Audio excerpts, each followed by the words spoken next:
ሰላም አለይኩም ወራህመቱላሂ ወበረካቱ። ውድ ቤተሰቦች እንዴት ናችሁ? ሰላም ናችሁ? ደህና ናችሁ? ከኔ ጋር አልሐምዱሊላህ።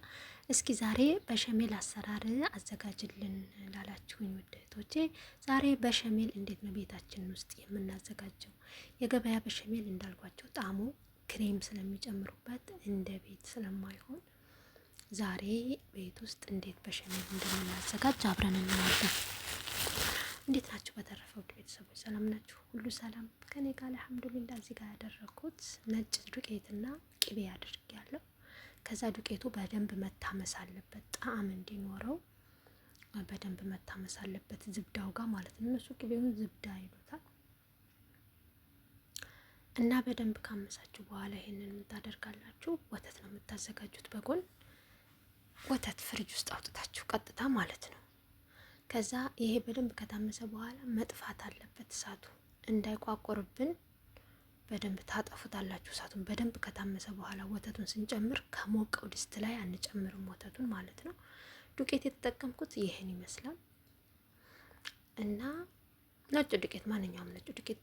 ቅቤ የተጠቀምኩት ደግሞ ይሄንን ነው፣ ዝብዳ የሚሉት አረቦቹ ማለት ነው።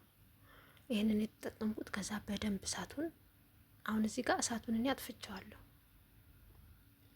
እሳት የሞቀ መጠቀም የለባችሁም። ለምን ይቋቁራል፣ በኋላ መምታቱ ያስቸግራችኋል ማለት ነው። በእርግጥ መስተካከል ይስተካከላል፣ ግን ብዙ ሰዓት እንዳይወስድባችሁ እኔ የማደርገው እሳቱን አጠፋውና ነው ወተት የምጨምረው። በደንብ ከተመታ በኋላ ውጭ ላይ በደንብ ከመታወት በኋላ ነው ምጥደው ማለት በድጋሚ እና ይሄን ታደርጋላችሁ። የምትጠቀሙት ባህራት ፍልፍል አስወድ፣ ጨውና ነጭ ሽንኩርት ፓውደር፣ ቱም ፓውደር ማለት ነው። እሱን ትጠቀማላችሁ። የሚያስፈልገው ቅመም ይሄ ብቻ ነው። ፍልፍል አስወድ፣ ፍልፍል አስወድ የማይፈልግ ሰው ጥቁር እንዳይሆንበት ፍልፍል አብየር መጠቀም ይቻላል። እንደ ፍልፍል አስወድ ሆኖ ያልታመሰው አብየሩ ማለት ነው፣ ነጩ፣ እሱን መጠቀም ይቻላል። እኔ ግን የተጠቀምኩ ፍልፍል አስወድ ነው። ሁለቱም ቢሆን ችግር የለውም፣ ግን ነጩ ያቃጥላል ትንሽ ማለት ነው። ያው ህጻናቶች ላይ ጥሩ ስለማይሆን ለህጻናቶች ስንሰራ የማትፈልጉ ከሆነ እንዳቃጥል ጥቁሩን ፍልፍል አስወድ መጠቀም ትችላላችሁ ማለት ነው። ፍልፍል አስወድ ምንድነው? በእኛ የቁንዶ በርበሬ እንደማለት ነው። የቁንዶ በርበሬ ፍሬው እና እንደዚህ አድርጌ በደንብ መታሁት። ብዙ ጊዜ በሸሜል ስሰራ በመኮረኒ ጋር ድንች ጋር ምናምን ስሰራ ነው እንጂ ለብቻው ሰርቼ እንትን አላልኩላችሁም ነበር። ዛሬ ግን በቃ ለብቻው በሸሜል ሰርቼ ለውድ ቤተሰቦቼ ማቅረብ አለብኝ ብዬ ነበር። ልክ ቃል በገባሁት መሰረት ይዤ መጣሁ ማለት ነው። በሸሜል አሰራር እሳቱን በደንብ እንትን ትሉታላችሁ ማለት ነው።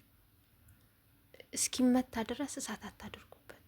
በደንብ እንትኑ እስኪ ዱቄቱ በደንብ እስኪደባለቅ ድረስ ማለት ነው። ያ ቅቤውና ዱቄቱ ያሸነው በደንብ እስኪመታ ድረስ እሳት ላይ አታድርጉት። በኋላ እንጥደዋለን እሳት ላይ፣ ከዛ ይበስላል ማለት ነው። ጅብን መዘሮላ መጨመር ይቻላል። በነገራችን ላይ ጅብን መዘሮላ ልክ ይሄ እንትን ካለ በኋላ እኔ ግን ያው ወይ ከመኮረኒ ወይም ለለዛኒያ ወይም በሸሜል ስለሆነ የምንጠቀመው በኋላም ጅብን ማድረጋችን አይቀርም። ግን በሸሜል ስትሰሩ ጅብን መዘሮላ መጨመር ይቻላል፣ ከበሰለ በኋላ ማለት ነው። ጣል ጣል ማድረግ ይቻላል። እና በሸሜል ፍሪጅ ውስጥ ተቀምጦ መሰራት ማስቀመጥ አይቻልም። ለምን እንትን ይላል፣ የመርጋት ባህሪ ያለው ድንጋይ ይሆናል ትንሽ ማለት ነው። ከበድ ስለሚል በኋላ ና እና ሞቅህን ብትሉት እንትን አይልም። ያኔ እንደ መጀመሪያው እንደ ፍሬሹ አይሆንም።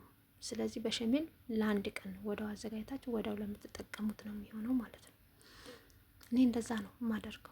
እያስቀመጥኩት ራሱ በደንብ ስለሚረጋብኝ ብዙም አልፈልገውም ማለት ነው። ትኩሱ ሲሆን ነው ደስ የሚለው ሲበላ ራሱ ማለት ነው። እና ውድ ቤተሰቦች ይሄን ይመስላል። አሁን በደንብ ተቀላቅሏል።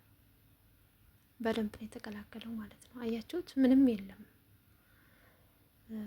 ስንሰራ ዱቄቱ አሁን በፊት እንትን ብሎ ነበራል፣ ስናሸው ድቡልቡል ብሎ ነበር። አሁን ግን የለውም። እና ውድ ቤተሰቦች ያው ቃል በገባሁት መሰረት በሸሜል አሰራር ይዤላችሁ መጥቻለሁ።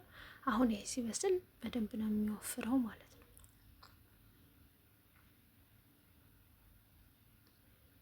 እንደዚህ እናደርግና በሸሜል እንደነገርኳቸው ከቦጣት ኮር ይሄ ድንች ኮሩ የሚድቦለቦለው እሱ ጋር መጠቀም ትችላላችሁ።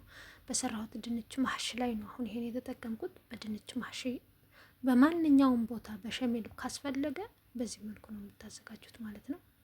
ለመኮረኒ ሊያስፈልግ ይችላል፣ ለብዙ ነገር ሊያስፈልግ ይችላል። ተጠቀሙት ማለት ነው።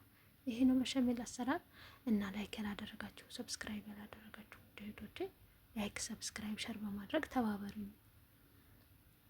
ያው አዲስ ሞካሪ ነኝ ዩቲዩብ፣ እናንተም ማበረታቱኝ እላችኋለሁ ውድ ቤተሰቦቼ።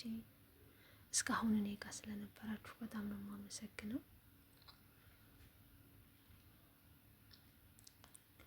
እናመሰግናችኋለሁ ስትከታተሉ ስለነበር። በደንብ መፍላት አለበት፣ ወፈር ማለት አለበት ማለት ነው። ትክትክ ብሎ መወፈር አለበት በደንብ። ያኔ በጣም ወፍራም ሳይሆን ያው ቆይ አሁን በደንብ ሲበስል እዚሁ ጋር ትከታተሉታላችሁ እና ተክተክ ማለት አለበት። ቀስ እያለ ነው የሚወፍረው። መምታት አለባችሁ እናንተ እንትን እንዳይል ማለት ነው። እንዳይቋቁር መምታት አለባችሁ በደንብ እንትን ነው የሆነ በሸሜል ከሚገርመው ይሸውዳል። ትንሽ ጥላችሁት ዘወር ካላችሁ እንትን ይላል ማለት ነው። ያው እስኪወፍር እስኪፈላ ድረስ ቆማችሁ እንደዚህ እንድታማስሉት እንድትመቱት ይፈልጋል ማለት ነው። እና በማንኛውም ቦታ ስትፈልጉ በሸሜል እንደዚህ አድርጋችሁ ነው የምትሰሩት ውድ ቤተሰቦቼ። ከመከረኒ ላይ መሆን ይችላል፣ ከለዛኒያ ላይ መሆን ይችላል። ድንች እንደዚህ በምሰሩ ሰዓት በሸሜል አሰራር ይሄን ነው የሚመስለው ማለት ነው። እስኪ ወፍር ድረስ አበስለዋለሁ ኢንሻአላህ። ያው እየፈላ ነው አሁን አያችሁ እንደዚህ